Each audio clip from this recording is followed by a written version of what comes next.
Halo semuanya, di video kali ini aku akan membahas satu saham yang di-request oleh para penonton, yaitu saham MIDI. Bisa dibaca MIDI. By the way, ini adalah perusahaan Alfa MIDI. Ini satu grup dengan Alfamart ya. Bedanya apa dengan Alfamart? Kalau Alfamart itu kan minimart, sedangkan Alfa MIDI itu dia bisa dibilang lebih besar dibanding Alfamart, tapi di bawah Carrefour. Jadi dia di tengah-tengah. Namanya jadi sebutannya Alfa Midi. Mungkin Midi itu medium kali ya.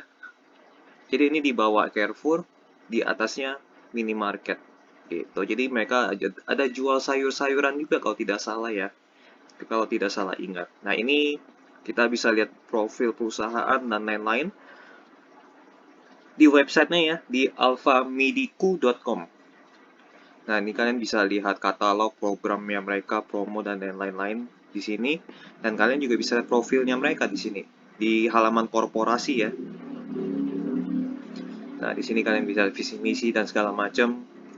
Investor kalian bisa lihat laporan tahunan, laporan keuangan tahunan, kuartal dan lain-lain. Kalian bisa cek sendiri ya.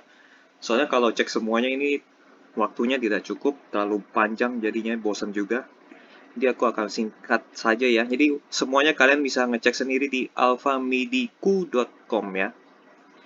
Oke, kita masuk ke halaman profil singkatnya mereka di halaman idx.co.id ya. Nah, ini mereka IPO di tahun 2010. Sudah berarti 12 tahun yang lalu ya. Mereka masuk ke kategori supermarket, tapi ukurannya lebih kecil di bawah Carrefour. Di atas sedikit dari minimarket lah. Di atas sedikit dari Alfamart, tapi tidak terlalu besar. Nah, ini jajaran direksi dan komisaris. Nanti kalian cari sendiri bagaimana rekam jejak mereka ya, lewat Google. Dengan cara gini, tulis nama mereka, spasi kasus. Nanti keluar kok. Kalau misalnya tidak ada kasus, berarti mereka aman. Gitu. Kita lihat pemegang sahamnya. Komposisinya ya, dipegang oleh Sumber Avaria Trijaya 89%, ini bagus, dan publik 10%. Nah, ini komposisi yang ideal, ini bagus banget. Jadi ada satu pengendali di atas 51%, dan di masyarakatnya di bawah 30%, itu masuk kategori ideal, ini bagus. Dan dipegang oleh ini ya, direksi juga, 2 direksi pegang sahamnya mereka. Oke, jadi secara komposisi pemegang saham ideal. Kita masuk ke bagian laporan keuangan yang paling terakhir, 30 September 2022, kuartal 3 ya. Semua angka di sini dikali 1 juta rupiah. Kita lihat di bagian aset lancarnya. Uang cash mereka 300 miliar, piutang 300 miliaran, total 700 miliaran. Persediaan, nah ini karena mereka sifatnya supermarket, pasti persediaannya yaitu barang dagangannya mereka ya. Ini pasti mayoritas 99% isinya barang yang siap dijual. Untuk ngeceknya kita bisa cek nomor 6 atau nomor 3 kita ya. Kita cek dulu ya. 3 atau 6 pasti 90% itu barang dagangan semua. Kebanyakan ya mas, mayoritasnya barang dagangan. Jadi kita lihat dulu. Bener gak isinya? Kebanyakan barang dagangan. Nomor 3 berarti bukan ya, berarti nomor 6. Nomor 6, nah ini dia persediaan. Nah ini dia bener. Produk makanan ada nih. Makanan 900 miliar. Makanan segarnya 125 miliar. Jadi ada mereka jual sayur-sayuran, buah-buahan di Alfamidi loh. Gitu. Produk non makanan 800 miliar. Jadi memang ini barang-barang yang siap dijual. Jadi 1,9 T itu barang yang siap dijual, jadi bisa jadi cash lah, putarannya cepat. Tapi di lapangannya aku nggak tahu ya seberapa cepat putarannya. Tapi harusnya sih cepat ya. Jadi ini 1,9 T bisa dijadi uang cash, ditambah 700 miliar berarti dapatnya 2, segini lah ya. total aset lancar. Karena yang lain-lainnya kecil, jadi inilah yang paling mendekati 2,7 T. Kita bandingkan dengan utang jangka pendek mereka ya. Nah, ini utang jangka pendeknya mereka, likuiditas jangka pendek 4,1 triliun.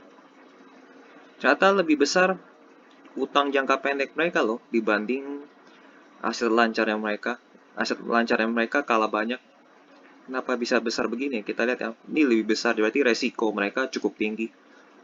Oh, karena ada utang bank jangka pendek 1 triliun. Utang usaha 1,5 triliun, utang yang lain-lain ada 600 miliar.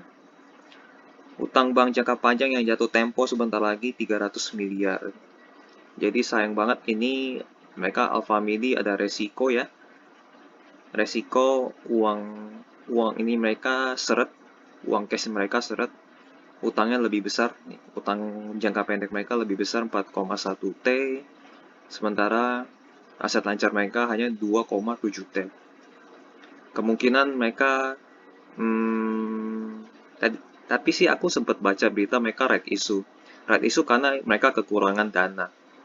Jadi alasan mereka right issue yaitu mereka menambahkan dana untuk menutup utang-utang ini nih, utang ini, dan lebih baik sih utang bank jangka pendeknya mereka lunasin ya biar nggak jadi beban karena bunganya cukup tinggi juga.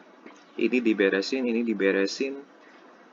Kalau ini diberesin sih harusnya lebih aman.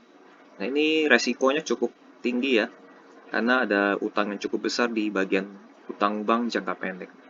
Sementara uang cash mereka cuma sedikit, total 2,7 T.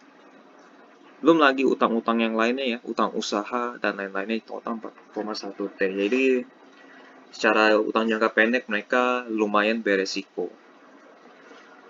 Digabungin dengan utang-utang lainnya, ada utang bank jangka panjang juga nih di sini, sewa dan lain-lain, jadi total 4,9 T. Justru utang jangka panjang mereka lebih kecil ya. Ini utang jangka panjang mereka kecil, hanya 700 miliar. Mereka lebih besarnya nih utang jangka pendeknya mereka yang segera jatuh tempo di bawah 1 tahun. Jangka pendek itu artinya di bawah 1 tahun ya. Jadi ini bentar lagi harus dilunasin nih. Kalau enggak ya mereka kena PKPU nanti. Gawat juga kan. Tapi harusnya bisa beres kalau mereka right issue ya harusnya beres. Dan kebetulan komposisi mereka di publik hanya 10%, jadi mereka bisa right issue tambah dana lagi lebih banyak. Jadi inilah keuntungan kalau di publik yang mereka kecil ya. Jadi kalau mereka mau jual lagi sahamnya ya nggak masalah karena masih banyak yang tersisa di sini. Mereka masih pegang 89%. Gitu. Jadi oke lah mereka right issue buat bayar utang, itu nggak masalah bagiku. Daripada mereka bisnisnya ngaco kan. Oke, kita bandingkan total modal utang mereka dengan modal investor ya. Modal investor ini yang ekuitas, wah ini kecil sekali sih. Jadi ini sudah tidak ideal ya, karena modal investornya hanya 1,8 T, sementara modal utangnya terlalu besar, 4,9 T. Jadi ini resiko banget. Ya pantaslah mereka right issue aja sih. Jadi keputusan yang paling bijak memang mereka harus right issue. Untuk bayar utang ya. Ini bayarin aja nih, biar nggak jadi beban. Ini bayar. Lalu ini utang jangka panjang juga bayar. Aku rasa itu aja sih ya. Ya itu aja sih yang paling. Terus lalu mereka selain bayar utang mereka harus mungkin tambah gerai baru kali ya. Untuk omset mereka bisa naik ya mereka salah satunya ya tambah gerai. Gitu. Oke, secara komposisi utang mereka lebih besar jadi lumayan beresiko dari sisi utang. Tapi aku dengar berita mereka soal mau right issue itu udah resikonya mulai mengecil sih harusnya ya. Oke, kita masuk ke kinerja laporan laba rugi mereka ya. Mereka bertumbuh bisnisnya dari tahun 2021 ke 2022 di kuartal 3 ya. 10T naik ke 11,5T. Ini naik 10% lebih. Akibatnya laba bruto mereka juga naik otomatis. 2,5T jadi 2,9T. Dipotong segala biaya, dapatnya laba bersih mereka naik ya. Dari 196 naik ke 308 miliar. Ini bagus nih, karena ada pertolongan dari pertumbuhan omset. Dan apalagi kalau mereka right issue buka cabang baru ya, itu bisa menambah omset mereka lagi kalau cabang baru tersebut kinerjanya bagus gitu. Oke, laporan laba rugi bagus sih, bagus banget. Bagian arus kas juga masuknya positif. Tahun 2021 masuk 830 miliar, 2022 masuk 1 T. Oke banget. Ya kita lihat bagian yang lain-lainnya. Oke, ini penerimaan bank, utang bank ya. Ini pembayaran bunga. Ya ini lumayan sakit nih kalau misalnya utang mereka gede kan. Jadi memang mereka right issue aja bayar utang semuanya sampai lunas. Plus buka cabang baru gitu. Udah ini kinerja mereka jadi kinclong sebenarnya kalau mereka melakukan hal itu. Oke, dari sisi laporan laba rugi mereka yang kuartal 3 itu dari laporan keuangan ya, dari laporan keuangan kuartal 3 mereka itu kinerjanya bagus dari sisi laporan laba rugi. Tapi yang paling resiko ya utang bank jangka pendeknya ya, yang harus lunas di bawah 1 tahun ya, sebesar 1 T, jadi mereka harus lunasin. Ini juga nih ada beban utang bank yang jangka panjang tapi jatuh tempo dalam waktu 1 tahun. Jadi total mereka harus bayar 1,3 T dalam waktu 1 tahun gitu. Jadi ya ini, tapi kalau mereka right issue harusnya bisa kebayar sih ini gitu. Oke lah ya. Oke sih, oke. Nggak ada masalah soal itu, tapi masalahnya resikonya tinggi. Kita masuk ke bagian laporan ini kinerja tahunan mereka dari 2009 sampai 2022. Oke, kita lihat dari ini semuanya positif sih. Kalau aku lihat ya, dari sisi ekuitas mereka setiap tahun terus bertumbuh. Jadi seperti yang kusebutkan berulang kali, kita beli saham sama dengan beli ekuitas. Jadi kalau kita mau beli saham yang harga sahamnya naik terus setiap tahun, kita harus cari saham yang ekuitasnya naik setiap tahun. Karena kalau di pasar keuangan itu ekuitas itu adalah saham itu disebut ekuitas. Makanya kalau kita masuk asuransi, unit link, kalau misalnya atau reksadana, itu kalau misalnya yang beli produk yang berhubungan dengan saham itu sebutannya equity market. Jadi ekuitas sama dengan saham. Jadi kalau mau harga sahamnya naik terus setiap tahun ya beli ekuitasnya yang naik setiap tahun nih. Contohnya kayak seperti ini kan. Dari 200, 300, 400 naik terus nih setiap tahun. Ini kinerja yang oke nih. Ekuitasnya naik setiap tahun. Kenapa ekuitas bisa naik setiap tahun? Ekuitas itu naik karena ada laba bersih. Jadi laba bersih ini akan masuk ke ekuitas. Ini ya kita lihat ya. Laporan perubahan ekuitas. Nah, ini laporan perubahan ekuitas. Nah, di sini nih. Ini jadi ekuitas itu bisa berkurang dari cash atau kerugian. Yang bisa jadi ekuitas berkurang karena ada pembayaran dividen dan mereka mengalami kerugian. Tapi ekuitas juga bisa bertumbuh dari total pendapatan. Nih, total comprehensive income. Jadi mereka jadi ekuitasnya naik. Jadi kan sebelumnya di 2021 1 Januari kan 1 Januari 2021 1,3 T ekuitasnya. Terus di 30 September 2021 naik jadi 1,5 T karena ada laba bersih. Sama juga di Januari 1 Januari 2022 ekuitasnya 1,6 T. Terus karena ada laba bersih ya. Jadi ekuitasnya naik dari 1,6 T ke menjadi 1,8 T. Jadi ini dari laba bersih. Ini berkurang karena ada pembagian dividen. Kan ini kalau rugi, ekuitasnya berkurang. Jadi carilah perusahaan yang selalu menghasilkan laba bersih. Pasti ekuitasnya naik terus setiap tahun. Gitu. Dan dengan catatan dividennya harus lebih kecil daripada laba bersih. Dan ini kan kelihatan ya, dividennya lebih kecil dibanding laba bersih. Jadi ekuitasnya naik setiap tahun. Gitu. Dari sisi omset, mereka terus naik setiap tahun juga. Ini kinerjanya bagus nih, 1, 2, 3, 4, 6, 7, 8, 9, 10, 11, 12, 13. Ini juga naik sebenarnya karena ini belum 1 tahun ya. Ini pasti jadi 14 juga nih, 14 lebih nih. Gitu. So, ini kinerja mereka menarik. Laba bersih pun juga naik terus setiap tahun. Ini sempat turun di 2017, tapi naik lagi. Naik, naik, naik, naik. Ini juga turun tapi naik. Arus kas mereka pun masuknya juga lumayan banyak nih. Naik lumayan banyak. Tapi sayangnya dibayar ke bunga bank, operasional, dan lain-lain. Sayangnya di situ. Padahal uang mereka masuk terakhir sekitar 1 T lah ya. Gitu. Jadi kinerja tahunan mereka itu positif. Ada pertumbuhan. Kinerja tahunan bagus karena ada pertumbuhan.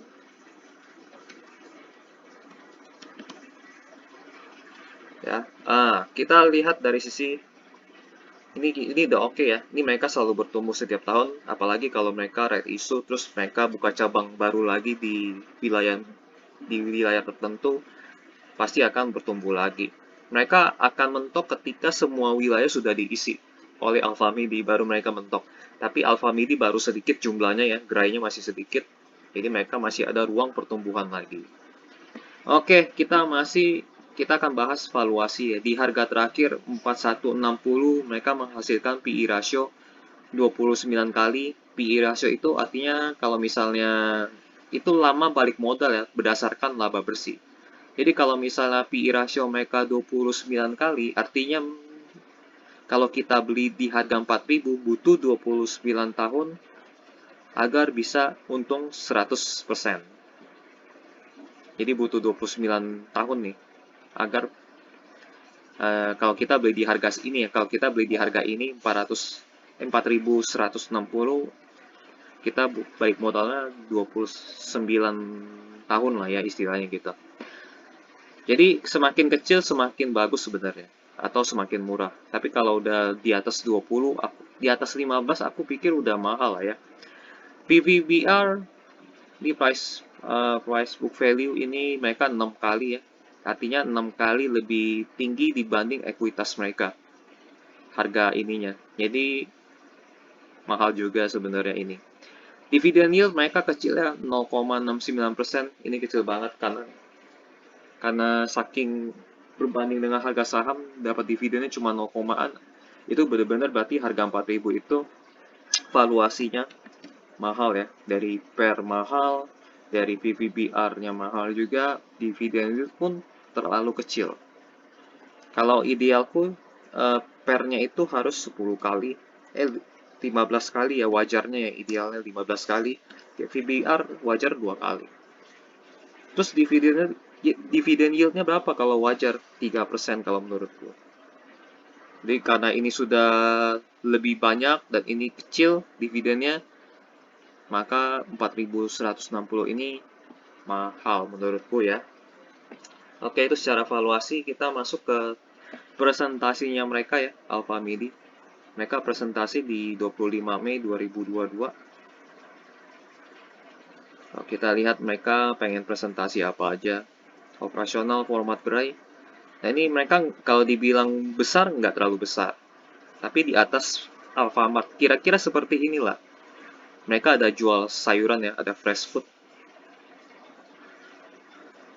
Jadi penjualan sekitar 200 meter persegi sampai 400 meter persegi. Fresh food ya. 25% area penjualan digunakan produk makanan fresh food. Jumlah item lumayan lah ya. Operasional format gerai seperti Alfamart biasanya hanya ukurannya lebih besar aja. Ya ini ambience-nya. Ini udah dikasih tahu ya fresh food. Nah ini ada buah-buahan nih, kalian bisa lihat ada buah-buahan, sayur-sayuran juga ada, dan mereka ada midi fresh. Midi fresh mungkin hanya khusus untuk buah-buahan saja ya.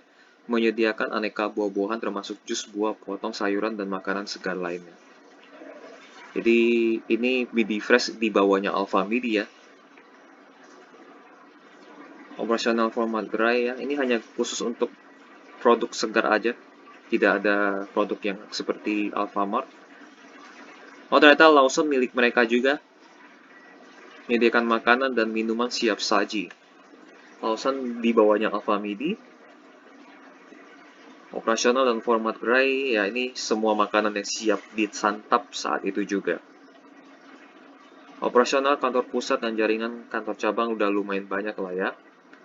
Ini pertumbuhan gerai mereka setiap tahun gerainya terus bertambah. Mereka ada target target pertumbuhan gerai lebih tepatnya. Rata-rata pertumbuhan gerai mereka ratusan ya. Ini ratusan, tapi di 2018 hanya 29 gerai. Tapi secara rata-rata ya ratusan gerai pertumbuhan gerai mereka. Alfamidi Super ada juga nih.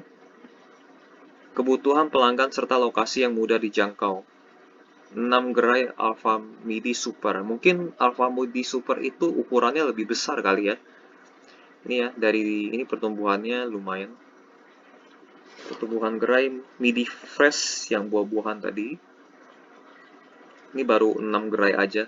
Ini kalau misalnya jadi permintaannya banyak, ini bisa jadi banyak nih. Jadi mereka ada ruang pertumbuhan yang masih banyak di Midi Fresh. Pertumbuhan gerai. Ini Lawson ya. Lawson turun justru. 2019, 2020, 2021 turun. Semua format. Gabungan ya. Alfamidi, Super, Fresh, Lawson. Gabungan naik. Karena ini gerai mereka bertambah, ya otomatis ini mereka pasti bertambah juga. Omset mereka bertambah, laba bersih mereka bertambah. Jadi kunci dari pertumbuhan omset mereka yaitu pertumbuhan gerai. Ketika mereka sudah mulai stop bangun gerai, berarti disitulah mereka sudah mulai mentok pertumbuhannya. Tapi selama mereka masih bangun minimal 100 gerai, itu mereka masih bisa. Pertumbuhan gerai. Oke, bagus. Komposisi gerai. Jumlah toko berdasarkan format toko. Paling banyak adalah Alfamidi yang normal ya. Yang Super masih sedikit, yang Fresh apalagi Lawson masih sedikit. Tetap penguasanya Alfamidi. Jumlah toko berdasarkan geografi. Jabodetabek 33%, luar Pulau Jawa 47%, Jawa di luar Jabodetabek 20%. Oh, jadi masing-masing sekitaran 30%-an lah ya. Tetap di dalam Jawa yang paling tinggi, di dalam Pulau Jawa maksudnya ya, sekitar 70%. Jadi kalau mereka mau buat kembang lagi, bisa sebenarnya. Ini karena di luar Pulau Jawa ya, di luar Pulau Jawa itu masih 20%. Di luar Pulau Jawa masih 47%. Jadi ini yang di Jawa nih. 33 tambah 20, 50%. Jadi 50% di Pulau Jawa, 47% di luar Pulau Jawa, dan masih pertumbuhannya masih bisa lebih tinggi lagi, terutama kalau mereka mau ekspansi di Pulau Sumatera, Kalimantan, dan pulau-pulau lainnya. Tetap karena Alfamidi yang paling besar ya, Alfamidi omsetnya yang paling besar ya. Oke, jadi kalau misalnya ini jumlah gerainya bertambah, ini pasti omsetnya bertambah juga dari Alfamidi, Midi Fresh, dan Lawson. Ini tinggal mereka tingkatkan 3 ini aja anak-anak mereka. Operasional efisiensi biaya. Jadi mereka mengurangi emisi karbon. Jadi mereka pakai pembangkit listrik tenaga surya, oke. Beberapa strategi yang digunakan. Menentukan bauran produk yang memberikan margin yang optimal namun tetap kompetitif. Jadi mereka ini ya sangat selektif untuk memasukkan produk ke dalam Alfamidi. Bekerjasama dengan para petani setempat untuk memasuk kebutuhan sayur dan buah-buahan segar dan berkualitas. Ya, lebih baik ya petani jual ke sini ya dibanding mereka jual di online. Jadi sempat keinget Tani Hub ya. Tani Hub kayaknya itu gagal tuh. Lebih baik mereka taruh di sini dan pasti ada pembelinya. Merchandising, oh ini apa ya, lebih tepatnya kayak rak-rak yang dikhususkan lah ya untuk membuka peluang bagi UMKM ya. Ya. Pemasaran, ya ini pemasaran bagian marketing ya. Jadi kita lewatin aja. Nggak ada yang spesial sih kalau marketing ya. Karena semua ngerti lah soal marketing, harus digital dan segala macam dan lain-lain. Pemasaran, oke, pemasaran. Kita lewatin aja bagian pemasaran. Karena itu ngomongin marketing.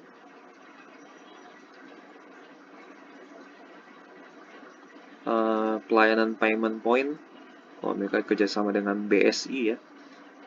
Oh enggak, BSI bukan bank syariah ya, ternyata British Standard Institution untuk memberikan keamanan pelanggan transfer dana.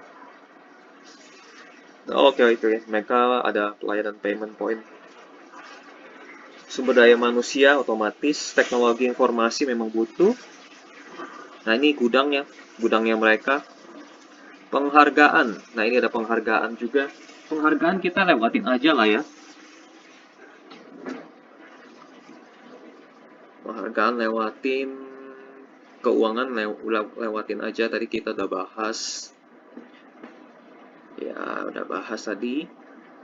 Tanggung jawab sosial udah lewatin aja. Oke, terima kasih. Jadi kalau untuk Alfamidi sih nggak ada strategi yang gimana-gimana banget ya. Mereka hanya, kalau mau omset mereka bertambah ya mereka hanya bangun gerai aja sih. Karena sifat mereka ini kan sifatnya jualan di gerai kan. Ya ini fokus mereka yang meningkatkan gerai aja. Jadi ada, mereka masih potensi yang masih besar itu di Midi Fresh, Lawson. Ini kalau mereka gerainya diperbanyak lagi, omset mereka bisa bertambah. Kecuali kalau misalnya gerai-gerai ini marginnya tipis ya mungkin agak kurang bagus. Tapi kalau marginnya bagus, oke, ini bagus, bisa dikembangkan. Midi Fresh dan Lawson. Ini punya potensi pertumbuhan yang luar biasa di masa depan. Alfamidi Super kan sifatnya supermarket besar, jadi nggak bisa banyak-banyak. Jadi nggak bisa diharapkan, yang paling bisa diharapkan ya Midi Fresh dan Lawson sih kalau mau bertumbuh. Oke, kita masuk ke tanya jawab ya. Ini ada tanya jawabnya. Setelah mereka presentasi, mereka tanya jawab. Bagaimana performance festif Ramadan dan Lebaran tahun 2022 ini? Kita lihat ya, berdasarkan data histori selama periode festif sebelum pandemi COVID-19, penjualan naik sekitar 10-20% dibandingkan sebelum periode festif. Dengan melihat kondisi arus mudik tahun ini merupakan arus mudik terbesar dalam sejarah. Perseroan optimis performance festif tahun ini bisa lebih baik daripada tahun lalu. Ini ngomongin di tahun 2022 ya. Untuk tahun 2022, perseroan menargetkan tingkat pertumbuhan gerai bisa minimal sama seperti tahun 2021. Artinya ratusan ya. Good. Apa perbedaan antara Alfamidi dan Alfamart ya? Tadi aku sudah jelasin lebih luas dan ada jualan fresh food. Berapa hari term of payment ke supplier? Tergantung produk dan kesepakatan, jadi bervariasi ke suppliernya. Apakah perseroan juga mengimplementasikan teknologi metaverse? Kayaknya enggak deh ya. Saat ini belum, nggak penting. Masa gue harus pengen jalan kaki ke Alfamidi, pengen beli apa misalnya buah-buahan atau barang harus ke metaverse, kan tinggal jalan kaki. Kecuali mungkin jalan apa sih, jalannya harus ketemu preman atau ketemu apa gitu kan, sampai jalan kaki aja sulit, itu baru mungkin butuh metaverse. Apa hasil RUPS? Itu pembagian dividen, lewatin aja. Apakah ada rencana mau menerbitkan, aduh jangan deh obligasi, lebih baik mereka right issue karena utang mereka udah besar ya. Jadi jangan tambahin utang lagi sih, kita udah lihat utang mereka cukup besar. Utang jangka pendek BNK ini harus segera dilunasin di bawah 1 tahun ini juga. Jadi 1,3 T harus dilunasin. Jadi jangan macam-macam lagi untuk tambah ini. Mereka right issue aja udah paling bener. Berapa besar belanja modal? 800 miliar ya untuk gerai baru. Ya kan benar kan, untuk gerai baru. Sisanya untuk gudang baru, perpanjangan sewa, renovasi gerai, dan gudang yang sudah ada. Good. Sumber pendanaan belanja modal berasal dari kas internal persona. Internal ya, dari kas. Berapa target pendapatan dan laba bersih 2022? Ini udah naik ya. Dari kuartal 3 udah naik.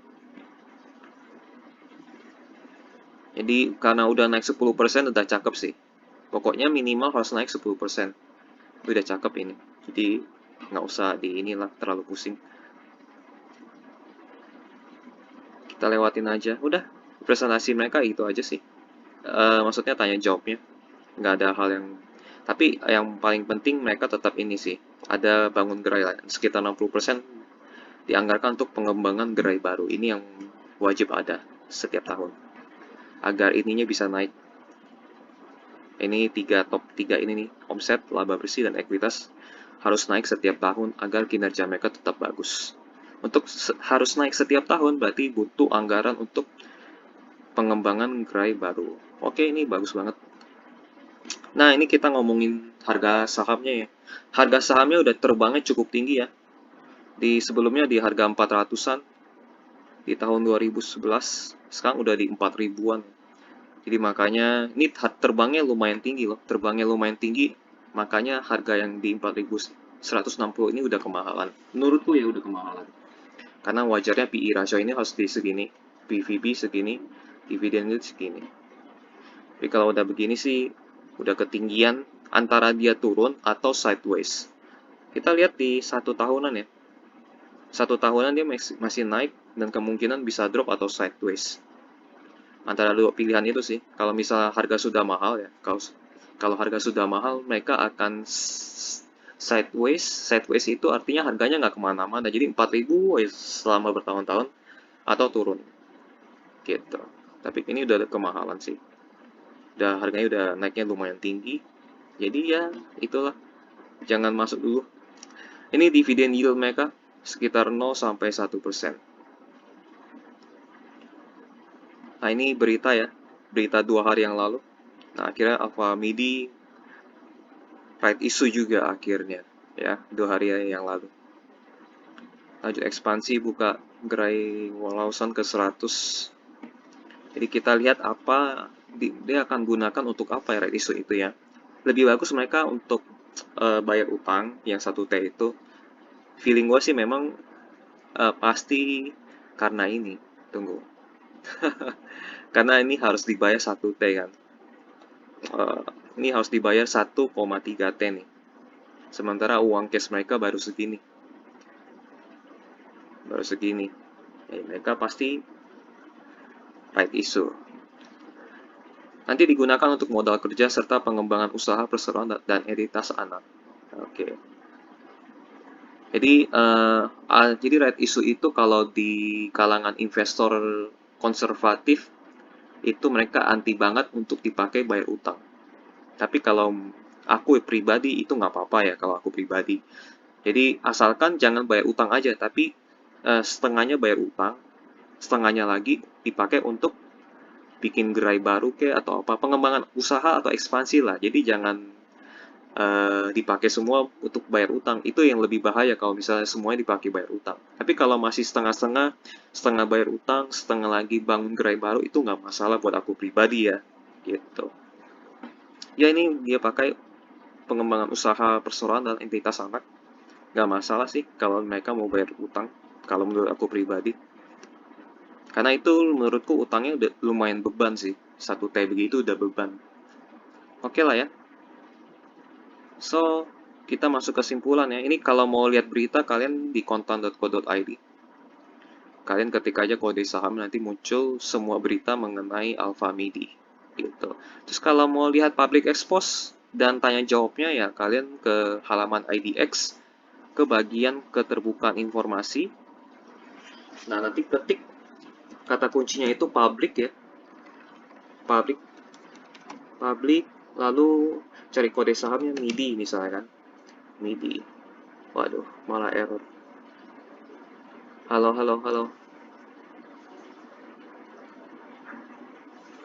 Guys, error ya guys ya. Kita refresh dulu. Nah, pokoknya ke sini lah ya, ke sini. Kata kunci public. Nah, tinggal kalian cari kode sahamnya apa. Ini kalau secara default ini banyak saham di sini. Gitu. Nanti tinggal di download aja filenya. Nanti muncul file kayak begini. Gitu lah ya. Nah, kita masuk kesimpulan prospek masih cerah. Prospek masih cerah. Masih bisa bertumbuh ya. Dari gerai midi fresh dan Lawson. Karena jumlah mereka masih kecil dan masih bisa bertumbuh lebih banyak lagi. Masih bagus lah istilahnya ya. Keuangan utangnya cukup besar.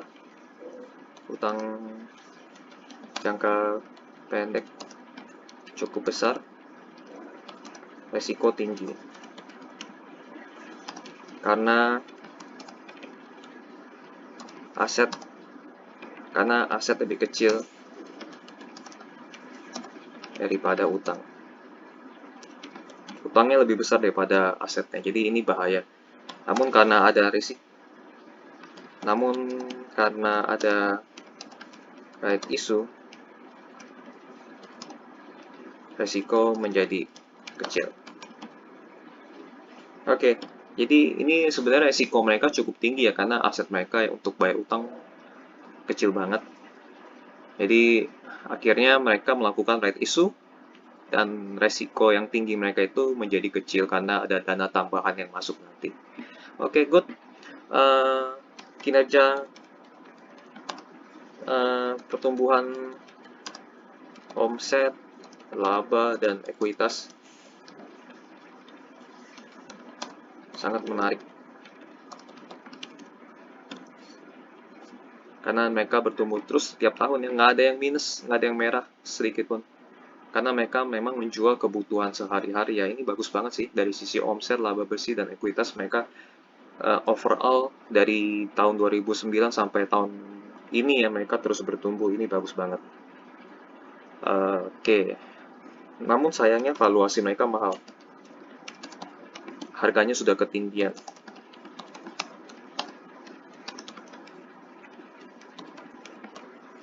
Oke, ya paling gitu aja soal data-data yang kita kumpulkan yang mungkin masih belum lengkap. Kalian bisa cari lagi data-data pelengkapnya. Jadi kita masuk kesimpulannya like investasi atau tidak ya.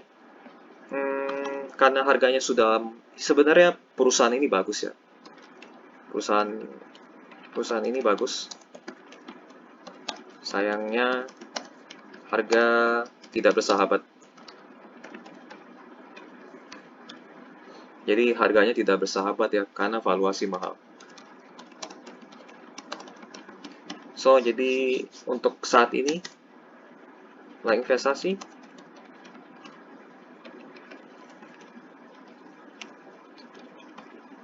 untuk saat ini tidak. Karena valuasi kemahalan ya.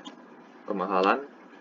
Jadi tidak dulu lah ya, tunggu harganya mungkin agak turun lah ya. Turun sampai berapa? Mungkin turun sampai 2000-an lah ya. Sampai 2000-an ke bawah baru kita boleh masuk. Tapi karena ini, dan bahkan mereka ini loh akan right issue loh. Right issue apakah harganya di bawah 4000?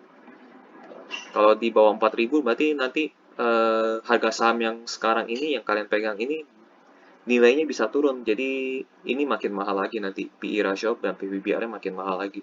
Jadi sebaiknya mungkin untuk saat ini dihindari dulu. Jangka panjang tidak, jangka pendek tidak. Jadi mau jangka panjang mau jangka pendek sebaiknya tidak untuk saat ini ya. Jadi jangan beli dulu untuk sahamnya MIDI. Mungkin kalau misalnya harganya jatuh di bawah 2000 kita boleh masuk, tapi kalau masih di 4000-an jangan. Gitu. Oke, sekian untuk analisa saham MIDI ya. Kalau misalnya ada informasi yang kurang atau informasi yang salah, kalian bisa tambahkan atau koreksi di kolom komentar ya. Dan kalau misalnya ada request analisa saham lainnya, kalian bisa request atau tulis di kolom komentar ya. Oke, sampai jumpa di video lainnya. Bye-bye.